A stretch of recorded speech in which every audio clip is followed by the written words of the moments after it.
Greetings, and welcome to this channeling of unconditional love towards your highest and best good. Today we are calling in unconditional love's highest vibrational wisdom and guidance.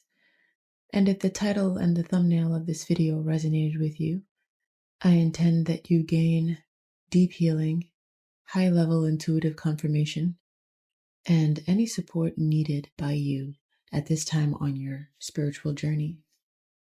Let us begin the reading. To begin, your energy is coming in as the Four of Pentacles, the Eight of Cups. You are walking away from existing in a suppressed, repressed energy.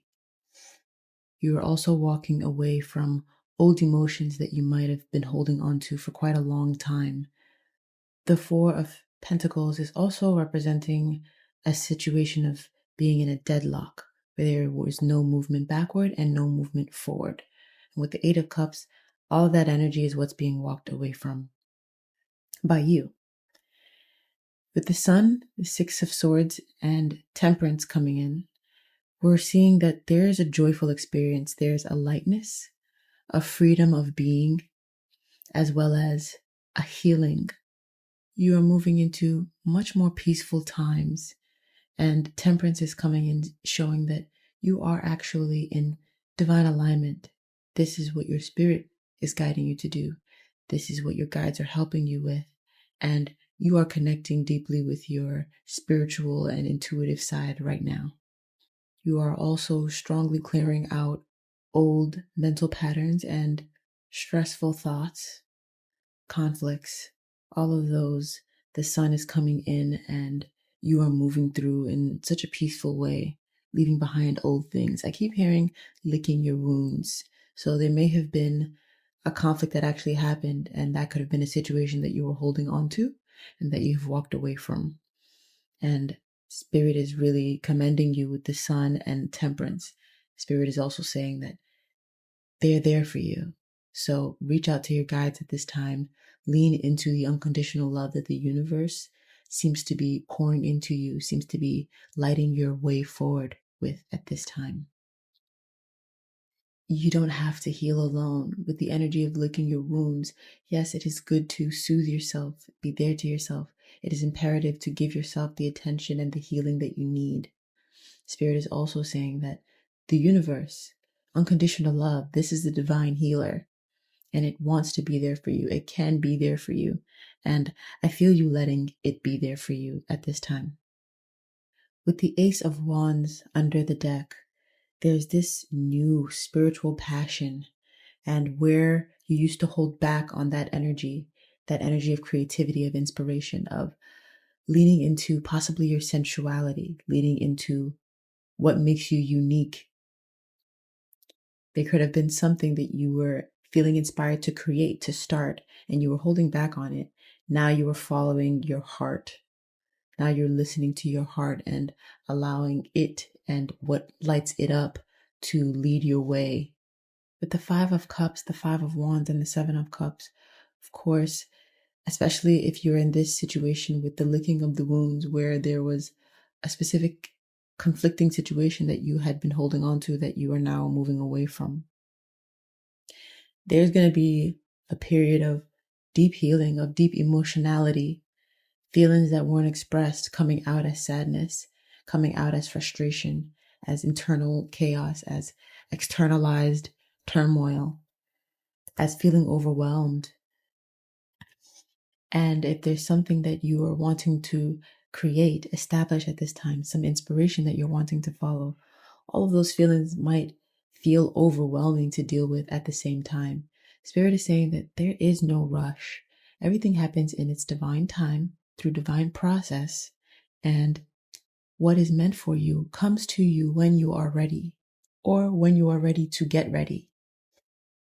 This is also a reminder from Spirit that you can manifest things to happen in the way that you desire most. So you can ask for things to happen in the most graceful, most ideal way for you. And it is safe. You have space and time to process these emotions and conquer these energies within you. Through that process, those final processes of healing those wounds or releasing those energies, that's when you will finally feel within yourself that you have experienced an ascension. Because what you have done just now here is embark on a journey towards your highest and best good. This is an ascension journey. So it looks like Spirit wants to get in a little bit more detail here about the situation you're walking away from, especially if this is a situation that you feel like you're having to lick your wounds regarding. And with the Seven of Wands, this is the energy of a situation that for you felt like you had to constantly be on the defensive. You had to be ready to put up a fight. There was also a lot of energy around you of conflict. It seems like everyone around you had a strong energy. Everyone around you had a strong personality to impart on the environment. And possibly you could have felt yourself taking a backseat, more like receding in your energy so that you didn't add to the conflicted and conflictuous, tumultuous energy in your environment at the time. The Nine of Swords under the deck, there could have been a lot of anxiety for you. So it could have been a stressful situation that really took up a lot of space in your mind and made it hard for you to focus on your creative ideals, on your creations, your abundance, on your personal life, on who you are. With the Ace of Swords and the Hanged Man, this held you back from a truth. This held you back from a clarity about yourself, about your reality, about the possibilities of things that you could create, of ways that you could be, lifestyles that you could live, lives you could live. You didn't understand the level of joy that was accessible to you because the kind of joy that any kind of joy that you were able to experience in this situation was always also tinged by a strong border of anxiety, a strong border of stress and defensiveness. The Seven of Swords is also peeking out. There could have been a lot of secretive energy, a lot of background energies where people in the situation couldn't trust each other and were betraying each other in certain ways. And possibly you were someone who you felt you had to betray people in certain ways in the past, as well as you felt betrayed in certain ways in the past. Because this Seven of Swords is only peeking out, it didn't come out. This tells me that this wasn't an energy. That energy of betrayal didn't define the situation that you moved away from. It more so was something that went on in the background at times and possibly didn't always have the most negative intent. So each individual doesn't necessarily have negative intent for the other with these ways that they may have gone behind each other's backs. This could be a family situation for you with the Ten of Cups. But no matter what kind of situation it is or what the intent was, there seemed to have been a sabotaging of joy consistently throughout the path of this connection. That's what you wanted to put an end to. You wanted to move into a cycle where joy could flourish within you. For you, this meant that you had to take action. You had to listen to a purer part of your heart. You had to listen to a more sensitive version of yourself, a part of you that listens to your passions, that feels that life is meant to be lived and experienced through the heart, through the energy, engaged in actively rather than endured. You chose that energy within you. You chose those values and those feelings, and it sparked a period of judgment. Intuitively, you knew that you have what it takes to create a new reality for yourself. You have what it takes to manifest, to grow something, to generate something new for yourself. And so you felt comfortable sort of taking this leap of faith because there was an intuition that you had about you where you knew that everything would eventually work out. Finally, we have the Knight of Cups coming in to close out the tarot portion of this reading. This Knight of Cups represents you, listening to your heart, following your heart, choosing to take the path of emotional abundance, of peace within, and really believing that joy is a true possibility in your lifetime. Choosing to believe that what is in your cup is valuable enough and is strong enough to create something that could change your life and possibly change the world. The Four of Swords under the deck. This is a lot of healing for you. This is a time for mental rest.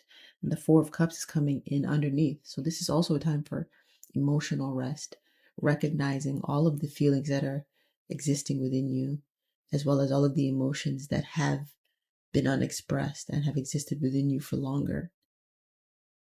It might be uncomfortable for some of you emotionally. This could be something that you weren't able to experience in the situation that you're coming out of. You might not have been able to sit with your feelings or experience your feelings or validate your own emotions in that environment. This is a new thing for you. So be sensitive with yourself. Don't be hard on yourself. Don't put pressure on yourself. Things are not flowing for you. The divine is here with you, offering you everything. So I love you. Let's see what wisdom the Crystal Oracle has to offer regarding this energy. So the first Crystal Wisdom Healing Oracle card to come out for you today is number 45, Rhodochrosite, the Heart Reviver. Rhodochrosite teaches the heart to assimilate painful feelings without shutting down. Dissolving denial and identifying ongoing detrimental patterns, it offers compassionate love and forgiveness. You face the truth with loving awareness. Deep down, you feel alienated, unloved, or unappreciated. A history of sexual or emotional abuse creates dis-ease. Or you may have misused or feared your sexual power in the past. You may be repressing something you do not want to face. Irrational fears and paranoia and quote-unquote unacceptable emotions need to be acknowledged and transformed. Time for a change of viewpoint. Begin to seek the gifts in your experiences rather than seeing the negative effects. Check out whether what you were taught in childhood is still relevant to the person you are today. Releasing resentment from your heart creates well-being. The next card to come out is number 14, Peridot, Emotional Cleansing. Peridot frees the mind from unwelcome envious thoughts and night terrors. It is transmutative and purifying. You are deeply emotional and may possessively cling to the past or beat yourself up over mistakes. By nature jealous, you have dark thoughts. Detoxify your emotions. Learn to forgive and let go. Follow your own life plan without judging yourself or being envious of others. You have the power to go through fiery transmutation and emerge transformed. Use energy wisely. Recognize how outside influences operate in your life. Develop your own protection. Learn to rely on your own inner guidance. Peridot indicates farewells and disappointment in love. Avoid jealousy. Be assertive without aggression. You have a powerful destiny and great integrity. Money is earned from your talents. Envy and jealousy harm you as well as hurting others. And underneath the deck, we have the underlying energy of number 29, Nirvana Quartz, Enlightenment. Nirvana Quartz assists in stepping off the karmic wheel, bringing light and bliss consciousness. For many lifetimes, you have been working with your karma. That has now passed. There is no need for restitution, nor punishment or guilt. Let those go so that you can recognize your full potential, receiving a download of cosmic light that transforms your being. Step off the karmic round and allow the karma of grace to manifest. Open yourself to receive enlightenment. Recognize this as a new beginning and fresh energy. If you are experiencing traumatic times and soul challenges, relax and wait for resolution. Do not push against the river. Go with the flow. Karma is created in each moment by every thought and deed. Uplifting thoughts and positive actions ensure your future well-being. I recognize that this has been quite an emotional reading. I'm sending you so much strength, so much love, and all of the peace that you need to process anything that you need to process at this time. I'm wishing you the highest of vibrations, and I look forward to us connecting here again in the next video. Take care until then, and happy aligning.